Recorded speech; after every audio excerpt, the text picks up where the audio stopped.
खुदा बाप और बेटे और उल-कुदस के नाम से आमीन। अजीज़ो, आइए हम खुदावंद अपने खुदा का शुक्र करें जिसने आज का ये खूबसूरत दिन हमारी ज़िंदगी में बढ़ा दिया। तो आइए अजीज़ो, हम आज के दिन का आगाज़ बाइबल मुक़द्दस की तिलावतों से करें। आज की पहली तिलावत जामे की किताब, उसका पहला बाब, 2 आयत से लेकर 11वीं आयत तक।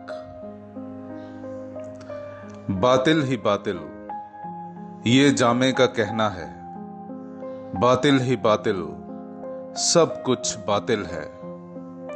इंसान को उस सारी मुशक्कत से क्या फायदा है जो वो सूरज के नीचे करता है। एक पुश्त जाती है और दूसरी आती है, फक्त जमीन ही जमाना के अंजाम तक कायम रहती है।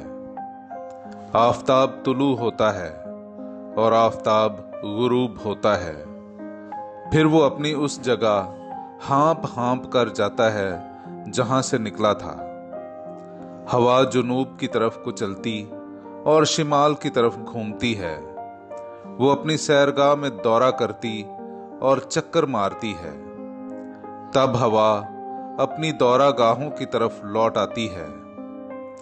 तमाम दरिया समुंदर में जा गिरते हैं, पर समुंदर नहीं भरता।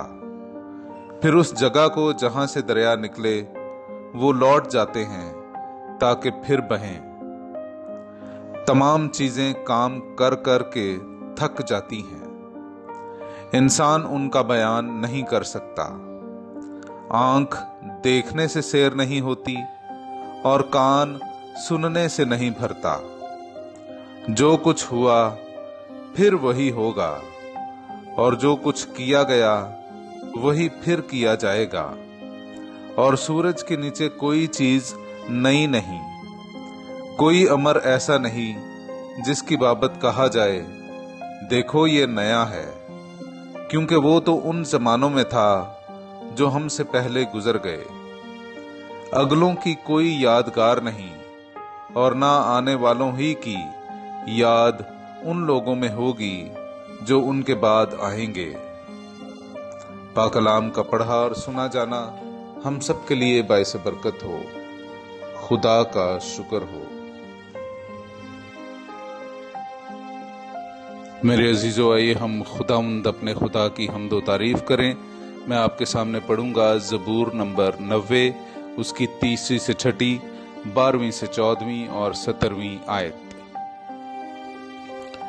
तू इंसान को खाक में लौटा देता है और कहता है कि ऐ बनी आदम, लौट जाओ, क्योंकि तेरी निगाह में 1000 बरस कल के गुजरे हुए दिन की मानिद हैं, या रात के एक पहर की तरह हैं। तू उन्हें गर्काब कर देता है, वो गोया फजर का ख्वाब और बदलने वाली घास बन जाते हैं।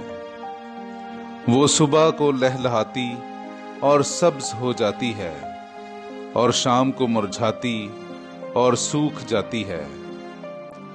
हमें सिखा कि किस तरह अपने दिन गिन लें, ताकि बातनी हिकमत हासिल करें।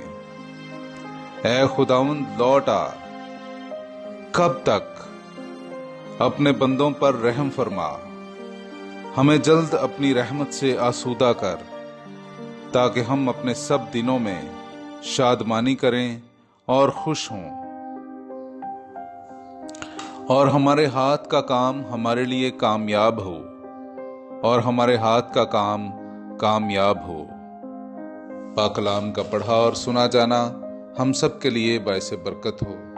खुदा का शुक्र हो। मेरे अजीजों, आइए हम आज का इंजीली इक्तबास सुनते हैं। मुकद्दस लूका की अंजील, उसका 9वां बाब, 7वीं आयत से लेकर 9वीं आयत तक।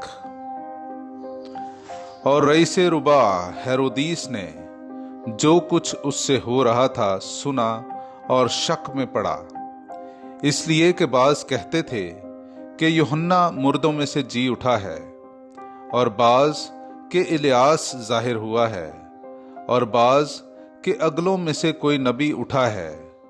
लेकिन हेरोदीस ने कहा कि मैंने यूहन्ना का तो सर कटवा दिया, अब ये कौन है जिसकी बाबत ऐसी बातें सुनता हूं, बस वो उसे देखने की कोशिश में रहा। पाकलाम का पढ़ा और सुना जाना हम सब के लिए बाइसे बरकत हो। खुदा का शुक्र हो।